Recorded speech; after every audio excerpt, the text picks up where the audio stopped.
दोस्तों नमस्कार। उत्तर प्रदेश कांस्टेबल परीक्षा में चयनित 600 लड़कियों को गोरखपुर भेजा गया है ट्रेनिंग लेने के लिए।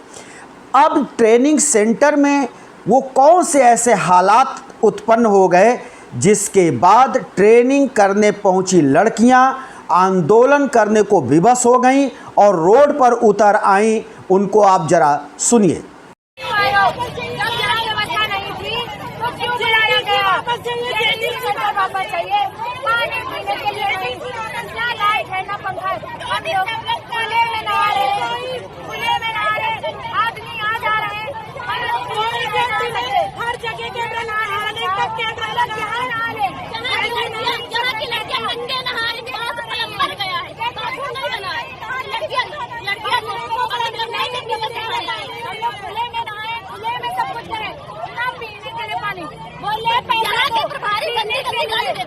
पीने के लिए पानी दो, ठंड नहीं आया है, अवकाश नहीं थी तो क्यों हम लोगों को यहाँ बुलाया गया? बोले हमने नहीं बुलाया, तुम लोग क्यों आए हो? हम लोग अपने मन से आए हैं। इस दिन के लिए 250 की जगह थी और 600 लोगों को बुलाया गया। क्यों बुलाया? जब इतनी क्षमता नहीं थी तुम्हारे को क्यों बुलाया? यहाँ पर वापस जाना है। ये जो आंदोलन करती हुई आपको लड़कियां दिखाई दे रही हैं, ये कोई कॉलेज के स्टूडेंट नहीं है। ये उत्तर प्रदेश कांस्टेबल परीक्षा में चयनित लड़कियां हैं जिनको गोरखपुर के 26वीं बटालियन पीएससी सेंटर भेजा गया है ट्रेनिंग लेने के लिए। और उस ट्रेनिंग सेंटर का जो प्रभारी बनाया गया है वो हैं संजय राय। वो 26वीं बटालियन के अधिकारी हैं पीएससी के। इनके ऊपर और साथ ही 2 अन्य अधिकारी हैं, असिस्टेंट कमांडेंट संजय नाथ तिवारी और सेना नायक हैं आनंद कुमार। इनके ऊपर ये लड़कियां गंभीर आरोप लगा रही हैं। कह क्या रही हैं आपने अभी सुना। उनका कहना है कि भर्ती जो ये ट्रेनिंग सेंटर है ये सिर्फ 300 के लिए बनाया गया है, लेकिन यहाँ हमको ठूस ठूस कर रखा गया है और 600 लड़कियों को यहाँ रखा गया है। यानी 300 लड़कियों के जगह पर 600 लड़कियों को यहाँ ठूस कर रखा गया है। ऊपर से यहाँ वॉशरूम की व्यवस्था नहीं, बाथरूम की व्यवस्था नहीं, और है भी तो इतनी कम है कि हमको लाइन लगाना पड़ता है। मजबूरन वॉशरूम के बाहर स्नान करना पड़ता है, नहाना पड़ता है, जहां सीसीटीवी कैमरे लगाए गए हैं। हमारे गलियारे में, ट्रेनिंग सेंटर के गलियारे में सीसीटीवी कैमरा, वॉशरूम के पास सीसीटीवी कैमरा। ये क्या है? हमारी निजता को यहाँ भंग किया जा रहा है। हमारी निजता, हमारी स्वास्थ्य सुविधा और हमारी जो भी मूलभूत सुविधाएं होती हैं ट्रेनिंग सेंटर में, वो यहाँ कुछ भी नहीं है। सब नदारद है और हमको यहाँ प्रताड़ित किया जाता है। पहले तो हम इस तरह की दुर्व्यवस्था को लेकर अपने माता पिता, अपने घर फ़ोन कर बताया कि यहाँ पर किस तरह की दुर्व्यवस्था है और किस तरह के हालात हैं जिसमें हमको यहाँ रहना पड़ रहा है। लेकिन गार्जियन तो कुछ कर नहीं सकते थे। ऐसी स्थिति में ये जो प्रशिक्षु लड़कियां हैं ये पहुंची अपने अधिकारियों के पास शिकायत लेकर कि हमारे पास वॉशरूम की कमी है और गैलरी में वॉशरूम के पास सीसीटीवी कैमरा लगाया गया है जो नहीं होना चाहिए। हमारे निजता का ये मामला है। जिसके बाद इन लड़कियों ने जो आरोप लगाया उसके तहत कहा कि जो हमारे प्रभारी हैं रिक्वायरमेंट, जो यहाँ के ट्रेनिंग सेंटर के प्रभारी हैं, रिक्रूट के जो हम भर्ती हुए हैं, जो भर्ती होते हैं नए नए, उनको रिक्रूट कहा जाता है। तो ये रिक्रूट के जो यहाँ पर प्रभारी बनाए गए हैं संजय राय, ये 26वीं बटालियन के अधिकारी हैं। इन्होंने हम लड़कियों को भद्दी भद्दी गाली दी, माँ बहन की गाली दी और कहा इन्होंने कि हम तुम्हारे विशेष अंगों में डंडा डाल देंगे। कितनी घिनौनी और कितनी ही अप्रत्याशित बात एक ट्रेनी प्रभारी ने बोली। उसके बाद ये लड़कियां आंदोलित हो गईं, रोती रहीं, बिलखती रहीं।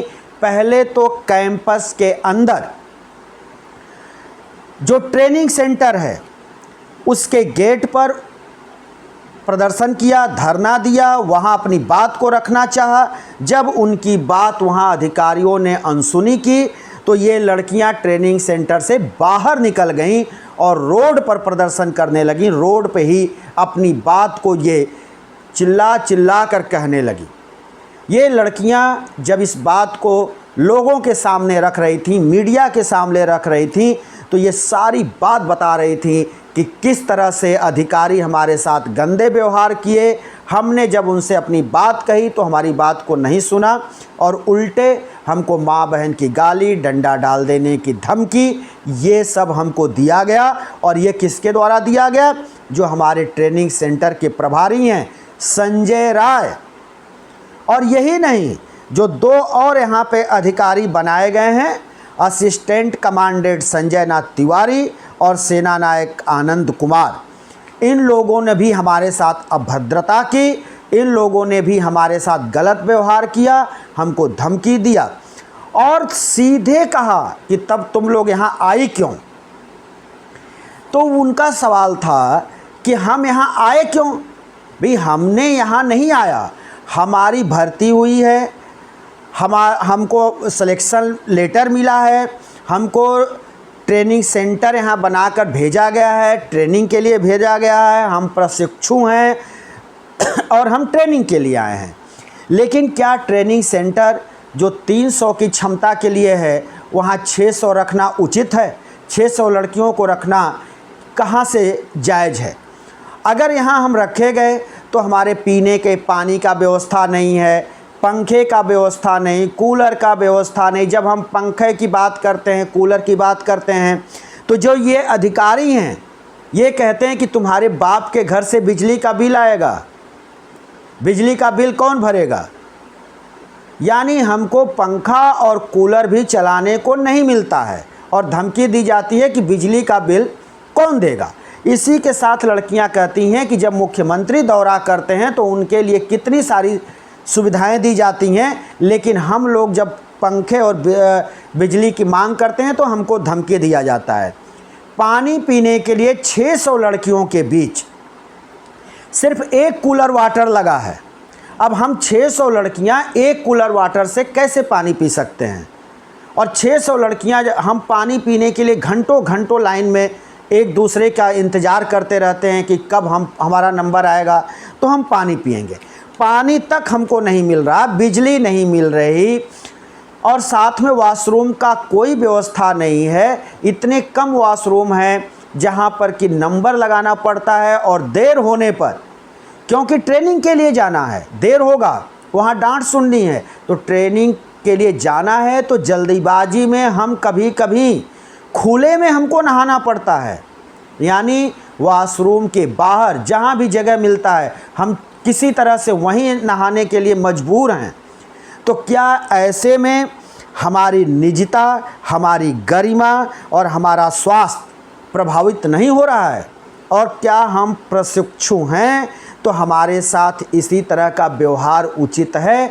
सरकार बताए, योगी जी बताएं कि ये मेरे साथ क्या हो रहा है। और ये अपनी बातों को रखते हुए ये लड़कियां फूट फूट कर रो रही थीं और अपनी ये बात को कह रही थी। जब ये सब कुछ चल रहा था, जब तक ये लड़कियां ट्रेनिंग सेंटर के अंदर अपनी बात को कहने का प्रयास कर रही थीं, इकट्ठा हुई थीं, तब तक वहाँ के अधिकारी ध्यान नहीं दिए। कोई अधिकारी इनसे बात करने के लिए नहीं आया।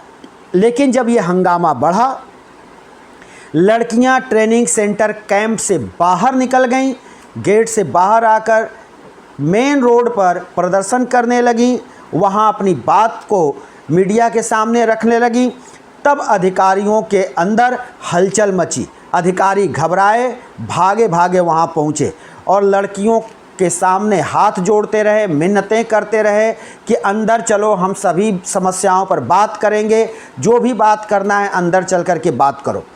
लेकिन लड़कियां अड़ी रहीं, उनका कहना था कि हम इतनी बार से शिकायत कर रहे हैं लेकिन हमारी बात नहीं मानी जा रही है।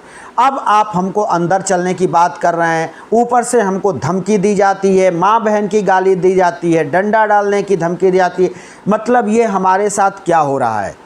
और ये कर रहे हैं सीधे सीधे जो है हमारे यहाँ के आला अधिकारी।